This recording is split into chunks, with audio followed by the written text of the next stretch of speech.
Thank you for inviting me to speak before the National Commission on Terrorist Attacks upon the United States. I sincerely hope that any input will be useful in increasing the safety and security of our flying public. My name is Mike Canavan. From December of 2000 until October of 2001, I served as the Associate Administrator for Civil Aviation Security at the Federal Aviation Administration. Upon joining the FAA, my first order of business was to review our major mandates and policies and determine where immediate improvements to civil aviation security could be made, both short and long term. Since the FAA was a regulatory agency and not an enforcement agency, I knew a challenge would lie ahead to work with the airline industry and those outside the federal government, making sure every effort was made to ensure the security of the flying public. The challenge would come in terms of developing and reconstructing this long-established partnership. Additionally, outside the FAA, but within the federal government, I work closely with my counterparts within the counterterrorism and intelligence communities. While the FAA is considered part of the counterterrorism community and intelligence communities, it participated only when issues arose that involved aviation-related matters. It should be noted that the FAA was a consumer of intelligence and really not an intelligence collector. This is an important distinction as we relied completely on the intelligence community to provide the best quality of raw and analyzed intelligence so that, when appropriate, we were able to turn it into an actionable intelligence for which we could take corrective actions through employing countermeasures, transmitting advisories, warnings, etc. During my tenure at the FAA, my staff and I interacted routinely with the intelligence and law enforcement communities. We were advised of current and possible future threats against civil aviation and worked actively to implement measures to protect the flying public against those threats. Throughout 2001, as the intelligence reporting volume increased, the overwhelming majority was focused on likely targets overseas, particularly in the Middle East. Throughout this period, my office issued at least 15 information circulars to authorize aviation industry, security professionals, corporate security directors, senior management personnel, ground security coordinators, and supervisory personnel at overseas locations, and as appropriate, to local airline managers and law enforcement personnel on a need-to-know basis. Oftentimes, these were issued in concert with Department of State public announcements and FBI national law enforcement transmittals. Information circulars contain data derived from law enforcement and intelligence information, focusing on domestic and international terrorism threats directed against aviation. The information circulars updated U.S. carriers against continuing violence against American citizens and interests around the world, with a particular emphasis on the Middle East, and encouraged airlines to practice a high degree of awareness. For example, one information circular described a plot to target a public area in the Los Angeles airport terminal by Ahmed Rassam, who was arrested in December 1999 while attempting to enter the United States from Canada. Another information circular issued in the summer of 2001 updated airport security personnel of the developments of terrorists and criminals had in disguising firearms. Additionally, my organization within the FAA issued security directives which require the airlines and security organizations to implement modifications or upgrades to their current security postures based on a variety of factors, including changes in the threat environment. The threat environment throughout 2001. As I recall, the threat reporting during early to mid-2001 centered on U.S. targets abroad. In June and July of 2001, the FAA was included in many interagency counterterrorism security group meetings, or CSG, held at the White House by the National Security Council staff regarding possible attacks in the Arabian Peninsula, Israel, and Europe. In early July, the NSC chaired a meeting at which the interagency was briefed about additional intelligence indicating that terrorist attacks seemed imminent. The intelligence community briefers emphasized attacks would likely take place overseas. While we all agreed that attacks within the U.S. could not be ruled out, there was no indication from the intelligence community that attacks focused specifically against airlines. Nonetheless, the entire CT community, including law enforcement and intelligence agencies, were placed on the highest alert And we all sent out notifications for heightened security measures to be put in place immediately within our organizations. The FAA sent out security directives and information circulars to all interested parties.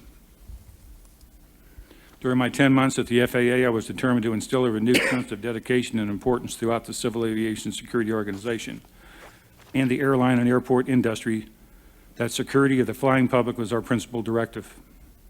A few examples include traveling to every CADX airport, that's our largest airports, or 20, briefing all civilian aviation security, airline and airport staffs regarding commitment to aviation security, and traveling to several international airport locations to ensure that host nations understood the U.S. government's commitment to civil aviation security. I also made it a priority to draft and obtain buy-in from all FAA civil aviation security staff and agents on a strategic plan that articulated our security mission from the present forward. Additionally, I directed my policy staff to develop a long-term strategy planning effort out to the 2010 timeframe. In the short term I served at the FAA, I firmly believe we began improving the state of the FAA civil aviation security posture. Some suggestions for aviation security improvements. Of course, it is one's hope to deter, disrupt, or prevent every criminal or terrorist attack on the ground or in the skies. While this is the ultimate goal to which we all aspire, realistically, this cannot happen as long as we continue to live in a free and open society. We must therefore strike a balance that allows a free and open society with sound and common sense approaches to security. There are some aviation security programs that deserve attention and may provide improvements to the flying public. For example, the use of red teams. During my tenure at the FAA, I supported completely the concept of the red team to test and evaluate the overall state of readiness to domestic and international airports. From my time in the military, I was used to this thing that we do call red teams. Although no airport security system can be flawless, in order to develop and implement improvements, it is necessary to work with rather than to punish airport and airline personnel when defects are found by the red team. But you need to develop an improvement plan together. We are the experts. Based on the red team findings, the airport authorities and airline industry should be made part of the improvement process rather than be punished with fines, only with fines, and then allowed to walk away without making the overall system better. This is another example why it is an imperative that airline industry never be allowed to transfer all of its security responsibilities to the federal government. This must always be a shared responsibility. Federal air marshals. The strength of this program's foundation is based on maintaining the anonymity of the FAMs. With a significant increase in FAMs deployed on domestic flights over the past 20 months, the FAMs are now are more likely to be called upon to deal with unruly passengers as they are a threat to the cockpit crew and perceived threat to the cockpit crew and passengers. There is an important distinction between security of the aircraft, its crew, passengers, versus a disorderly passenger. Disclosing the FAM's identity undermines the very premise under which they are operating. This is another example where the airline industry should share responsibilities by handling unruly passengers, then the FAMs only to be used at the last resort. Then the FAMs are allowed to execute their mission in providing security of the aircraft, its crews, and its passengers. Airline industry responsibilities. Since September 11th of 2001, the federal government has taken additional responsibilities, which had been previously air carriers and operators' responsibilities for more than 3 decades. It seems there is little burden sharing. The concept of shared responsibility for good security is sometimes a memory. The airport and airline personnel are the first responders by virtue of their being the eyes and ears on the ground at these airports. They will be immediately directly aware of questionable behavior and potential threats. Now, however, the airline industry is no longer responsible for screening passengers and are currently trying to relieve themselves of caps and baggage screening and are opposed to using hardened containers or advanced equipment as a few examples. The airlines must be responsible for some measure of security throughout this process. The government cannot and should not be held accountable for all things aviation. The concept of common and shared responsibility for security can be degraded in this manner. Aviation security abroad. At international airports, foreign governments and airlines hire the personnel responsible for screening in overseas locations. While we may have made significant improvements domestically, we may not have yet dealt with the airports abroad. I understand that a recommendation was made to employ more than 70 explosive trace detection devices in airports overseas to screen footwear after Richard Reed's failed attempt last year to explode an aircraft has yet to be acted upon. This equipment is used domestically, and we should improve our aviation security overseas for flights to the United States and elsewhere. When I joined the FAA, I was impressed with many of the dedicated employees at the headquarters and in the field. However, I recognize I would be facing a formidable challenge working within the FAA structure and at the same time in an environment where partnership with the industry took on a whole new meaning. I tried to begin breaking new ground during this time.